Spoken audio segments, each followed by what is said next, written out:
Fala, meus considerados, quem vos fala aqui é ele, professor Wesley, o Thomas Shelby da história. E hoje, meu querido, você que está com essa tela branca aí no seu computador, olha essa tela branca aí, você está pensando assim, meu Deus, professor Wesley, o que o senhor está fazendo conosco? Pois bem, hoje nós vamos trilhar os caminhos da formação do absolutismo. Bonitão, é isso mesmo que você está pensando. Nós falaremos hoje sobre formação, olha aí na sua tela, formação dos estados nacionais modernos, beleza? Então, quando eu falo sobre formação dos estados nacionais modernos, você sabe que a gente precisa fazer primeiro uma definição desses conceitos que estão na sua tela aí, que é Estado Nacional e Moderno. Então, vamos entender. Primeiro conceito que você entenda, bonitão, é que nós estamos falando aqui sobre um período da história, que é o período da história da modernidade. Você se lembra que ao longo da história, nós dividimos a história, uma visão eurocêntrica, que é criticada, mas boa parte dos historiadores ainda divide a história em 5 períodos básicos, ok?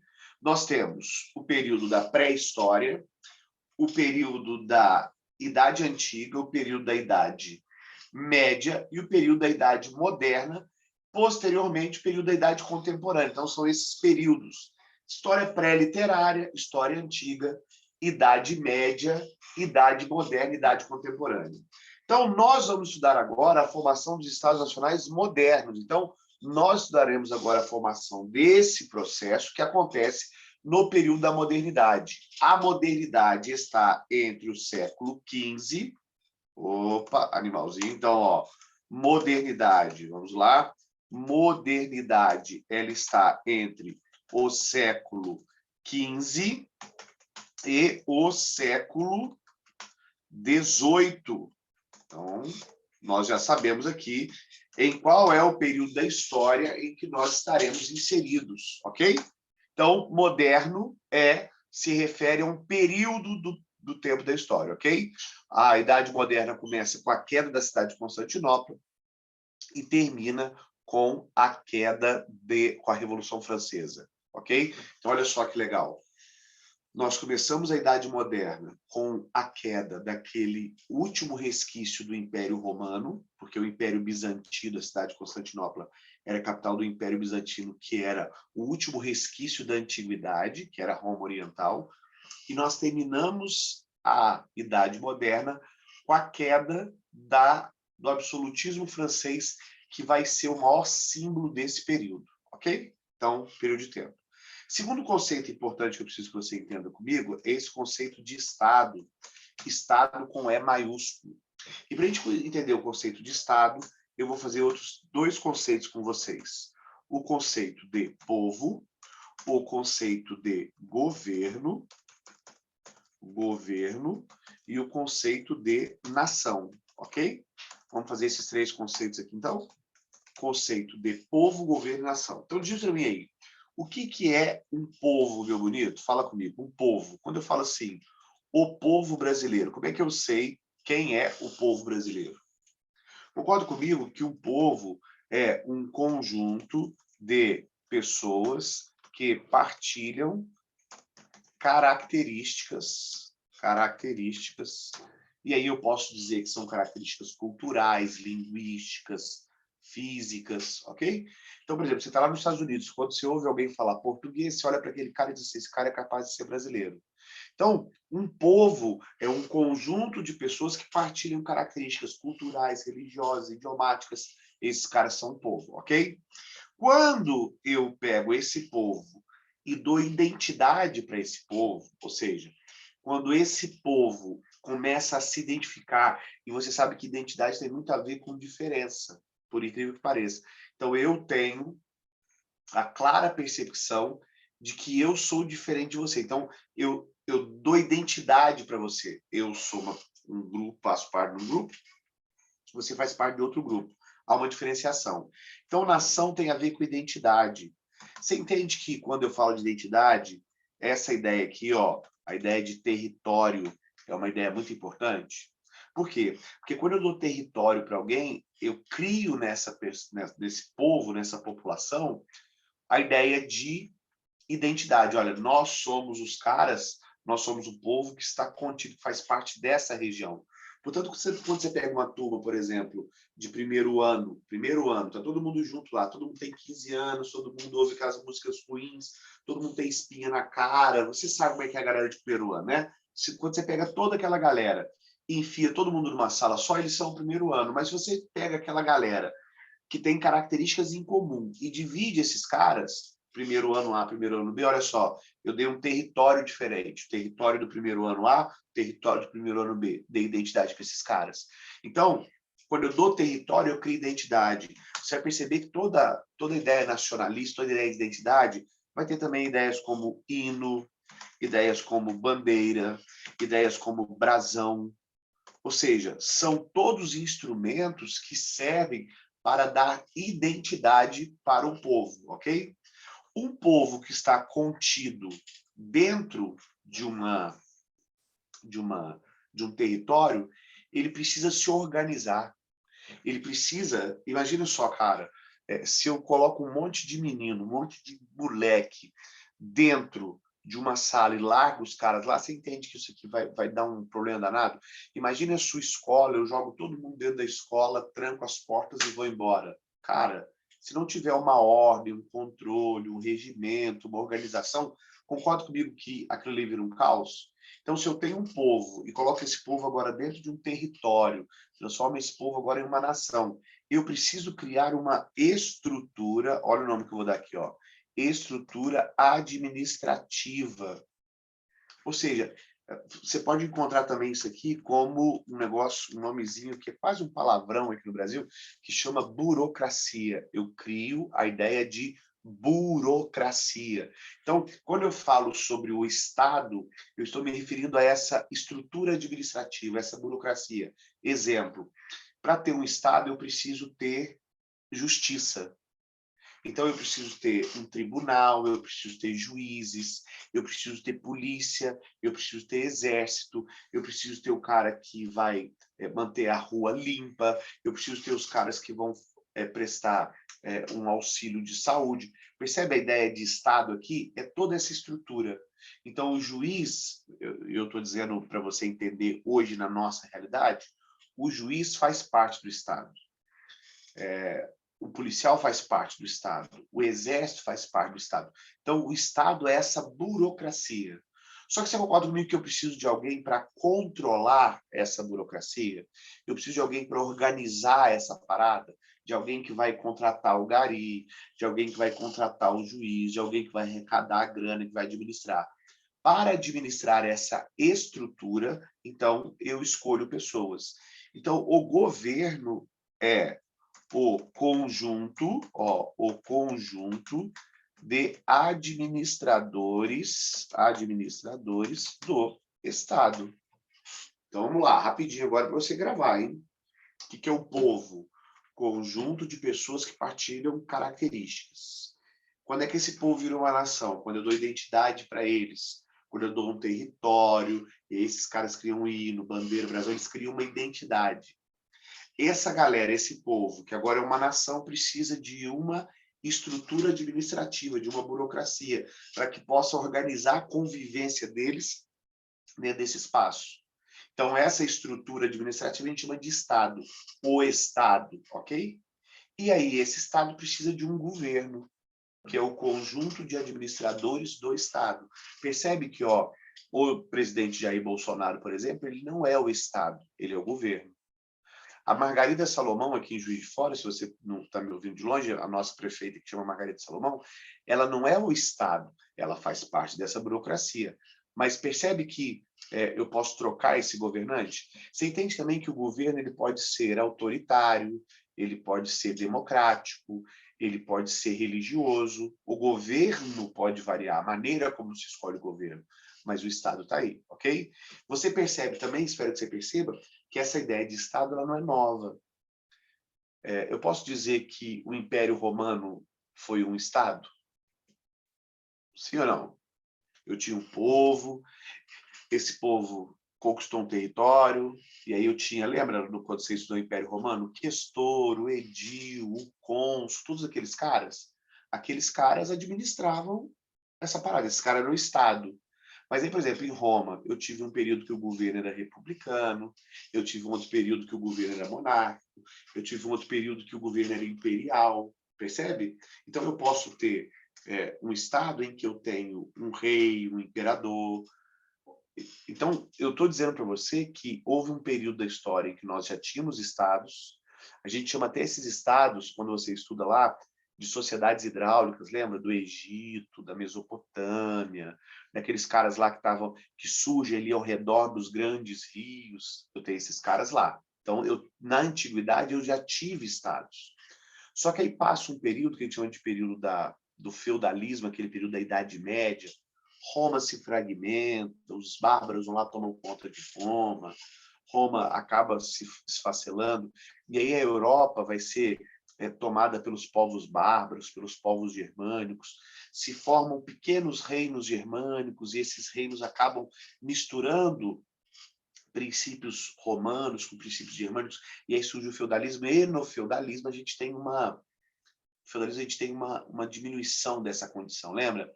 No feudalismo a gente tem uma relação de descentralização política. Olha a palavra que eu usei. O que é descentralizar a política? Ao invés de eu ter um cara que manda em tudo, ou seja, ao invés de eu ter um Estado forte, eu tenho vários senhores feudais que têm uma ligação entre eles, mas cada senhor feudal manda no seu feudo, cada um com seu cada um. Então, os senhores feudais mandam ali nos seus feudos, eles mandam naquela condição, naquela região. E aí eu não tenho nenhuma força, nenhum rei, nenhuma república, nenhum senado que tenha um poder de exercer força sobre esses outros caras. Então, por exemplo, eu tenho reis na Idade Média? Tenho. Mas normalmente o exército desse rei é menor do que a soma dos exércitos daquele que ele comanda. Então, eu, Wesley, tenho um rei, sou rei, mas eu tenho aqui 1000 soldados. Mas o José, o Clemente, a Emengarda, a Felisberta, o Emerguindo lá, todos os caras que são meus vassalos, se eu somar os exércitos desses caras, eles têm 5.000 soldados. Ou seja, eu sozinho não consigo vencer esses caras. Então, eu não tenho força, não tenho uma centralização da força na minha mão para eu poder fazer valer a minha vontade. Então, durante a Idade Média, nós temos uma descentralização. A ideia de Estado é fraca, é frágil. Um Estado forte, o Estado centralizado, não existe. Só que, a partir do século XIV, a partir do século XIV, 1301, 1302, 1303, 1304, não vou continuar, mas você entendeu, né? A partir do século XIV, com as grandes crises do século XIV, aliás, eu tenho um vídeo aqui no meu canal só sobre o século XIV, esse século zoado para caramba. A partir das crises do século XIV, minha esposa acabou de passar com um prato, quase escondeu ela aqui agora, pratinho assim, sabe aquele prato montanha? A partir do século XIV, então, nós teremos uma sucessão de eventos que levarão a Europa a ter uma centralização do poder de novo. Quais são esses fatores? Então, vamos lá aqui agora colocar para você ter claro aí, ó. Fatores que levaram à centralização. Não, levaram, né? Não levaram. Fatores que levaram à centralização do poder nas mãos de um rei. Ok?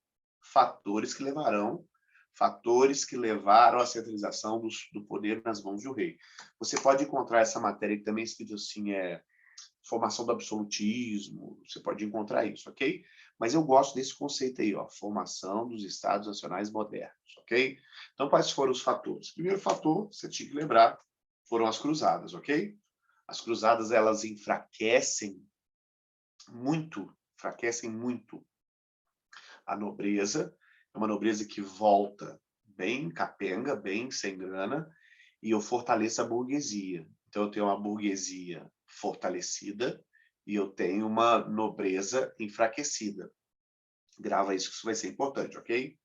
Com o retorno dos caras das cruzadas, eu tive uma abertura comercial, e aí, durante o século XIV, eu tenho uma burguesia que está surfando alto e uma nobreza que está capenga, que está se ferrando, ok? Aí vem o século XIV e eu tenho três fenômenos, três eventos do século XIV que são fundamentais. Primeiro, eu tenho um fenômeno que chama fome feudal. O que foi a fome feudal? O nome aí, né? O nome já é autoexplicativo, mas só para você entender. Os caras viviam aqui de colheita em colheita. Não tinha muito como você ter grandes estoques de comida. Então, os caras viviam aqui de colheita em colheita. E aí, nós teremos um período na Idade Média ali, 1340, 1350 ali, em que nós temos um período de muitas chuvas. E essas chuvas comprometem as colheitas. E aí, como não tinha supermercado, não tinha atacadão, não tinha Bahamas, não tinha assim, um estoque de comida à vontade, você colhia agora e você estocava o alimento e você tinha que comer aquele alimento 6 meses. Se você não consegue colher o suficiente para se manter, cara, você vai passar fome. E aí, como eu tenho uma sequência de anos com muitas chuvas e as colheitas são muito ruins, eu tenho uma fome que se espalha pela Europa. E milhões, milhares, milhões de pessoas vão morrer. Há imagens, inclusive, sobre esse período da fome feudal. Vou até mostrar aqui algumas imagens para vocês. Espera aí que eu vou achar aqui uma imagem bacana para vocês. Ó. Fome feudal. Deixa eu achar aqui algumas imagens para vocês. Só um minutinho. Para que você perceba aqui algumas iluminuras, né, daquele período. Deixa eu mostrar para vocês aqui. Share. Cadê? Tá aqui. Olha aí, dá uma olhadinha nessas imagens, tá? Então, você percebe aqui, ó, a galera morrendo de fome, ó, a galera meio saqueando as paradas, tá vendo? Olha aqui, ó. Eu tenho uma série de imagens da galera tentando invadir os feudos. Olha só, briga, guerra, a galera se matando para tentar roubar comida aqui. Então, eu tenho um momento da história, cara, olha aqui, ó, olha aí, ó, as caveirinhas em cima da galera, tá vendo? Olha aí, a caveirinha em cima da galera, olha aí, ó, isso aqui já está falando lá dos muçulmanos, mas eu tenho um momento bem tenso, bem crush, bem punk nesse momento da história de fome feudal. Você entende que, a partir da ideia da fome feudal, eu vou ter um outro problema gravíssimo. É que, a partir da fome feudal, eu vou ter na Europa, agora, um momento em que a peste chega. Então, o século XIV também é o século da peste negra, que vai chegar na Europa e vai assolar a Europa, vai detonar a Europa. Existem lugares na Europa em que metade da população morreu, né? Alguns falam até em 2/3 da Europa. A França foi dizimada, Portugal, o interior da Europa. Então, assim, a peste negra ela vai atingir as cidades e vai atingir o campo.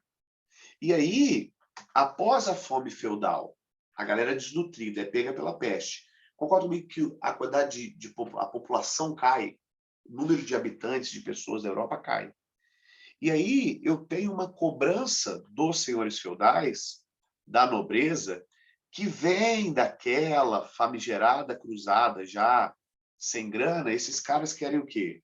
Esses caras, a peste negra, aí vou contar 2 pontinhos, aumento da exploração sobre os servos. Cara, fome, peste, aumento da exploração sobre os servos. O que vai acontecer na Europa? Revolta. Então, uma das características, um dos fatores que levaram a essa centralização do poder vai ser o quê? As revoltas populares. Então, vou colocar aqui para você agora as revoltas populares no campo e na cidade, ok? Naquelas zonas urbanas que haviam sido retomadas depois lá das cruzadas. Então, eu tenho as cruzadas como produtoras desse renascimento urbano e desse renascimento comercial. Eu tenho a fome feudal. Eu esqueci de falar, isso é importante lembrar. como tem muita gente morando na cidade, a fome vai atingir mais ainda essa galera. Porque a galera que volta no campo, que fica no campo, de certa maneira tem como se virar. Você entende? Quanto mais gente mora na cidade, mais difícil é para esse processo de alimentar essa galera toda? Então, eu terei revoltas populares no campo e na cidade. E aí, agora, a partir dessas revoltas, que são intensas, que se intensificam. E, galera, quando eu digo revolta, estou dizendo assim, cabeças rolando, tripas expostas, ok? Pessoas que tiveram seus castelos queimados, as filhas dos nobres sendo violentadas pelos servos, cidades queimando, é revolta mesmo, tá? Não é aquela pirraça do teu irmão mais novo querendo Yakult no supermercado, não. É revolta mesmo. Essa revolta tão grande que a nobreza começa a temer pela sua existência. Os nobres olham e dizem assim, caraca, maluco, se continuar assim, nós vamos perder tudo. E aí tem um ditado que meu avô gostava, que diz assim, vão-se os anéis, ficam os dedos. Qual é a ideia que se tem agora? A ideia é simples. Eu sou nobre, eu tenho aqui 5.000 servos revoltados, eu sou burguês, eu moro numa cidade aqui e os trabalhadores urbanos também se revoltaram, a gente não tem como controlar. Então, o que nós vamos fazer agora? Nós vamos pegar o exército de todos os nobres, porque eu tenho 5.000 servos no meu feudo, mas eu só tenho 300 soldados. O que são 300 soldados contra 5.000 servos? Esses caras, mesmo com enxada, com ancinho, com pá, eles vão matar meus soldados. É muita gente para pouco exército. Então, o que eu decido fazer agora? Eu decido agora, então, que eu vou pedir ajuda para o meu rei. E eu peço ajuda para o meu rei e digo assim, rei, querido meu, eu vou lhe conceder, eu vou lhe passar, eu vou abrir mão dos meus exércitos em troca da sua ajuda. Então, esse rei, essa figura central, que era como se fosse o grande suzerano, começa agora a receber os exércitos desses vassalos. E agora, brother, presta atenção. Ao invés de eu sozinho, com 300 soldadinhos, guerrear contra os meus 5.000 servos, eu tenho o meu rei que conseguiu juntar um exército de 10.000 soldados treinados, aptos para a batalha, grandes decepadores de cabeça para lutar. Agora, presta atenção, não são 300 soldados contra 5.000 servos. São 10.000 soldados bem treinados contra 5.000 servos. Você entende que essa centralização do poder ela vai possibilitar uma pacificação da Europa? Tá ligado? Eu pacifico a Europa agora. Cara, não é paz duradoura. Nossa, a gente tem aqui guerra dos 100 anos, né? Isso não é uma coisa assim que acontece do dia para o outro, não é uma coisa natural, não é uma coisa fácil. Vai ter muito conflito, vai ter muito rei que vai perder a cabeça, vai ter muito senhor feudal que acha que pode ser rei e não pode, vai ter muita guerra entre aqueles que querem ser rei, vai ter muita guerra sobre território, porque a França se forma, a Inglaterra se forma, a Espanha, Portugal, e esses caras ali, todo mundo acha que tem direito a certos pedaços da Europa. Então vai ser um momento de muito conflito ainda, de muita guerra. Mas você entende que agora eu tenho uma centralização do poder? Então agora eu tenho um povo que habita num território, e esse povo que habita nesse território, eles vão ter um rei. Esse rei vai ter uma característica. Ele tem, perdão, esse rei vai colocar sobre ele, vai ter dele, vai simbolizar o Estado e o governo. Essa é a grande característica do Estado Nacional moderno. O rei, ele é o Estado e ele é o governo. Então, o rei é quem comanda toda essa estrutura administrativa e burocrática.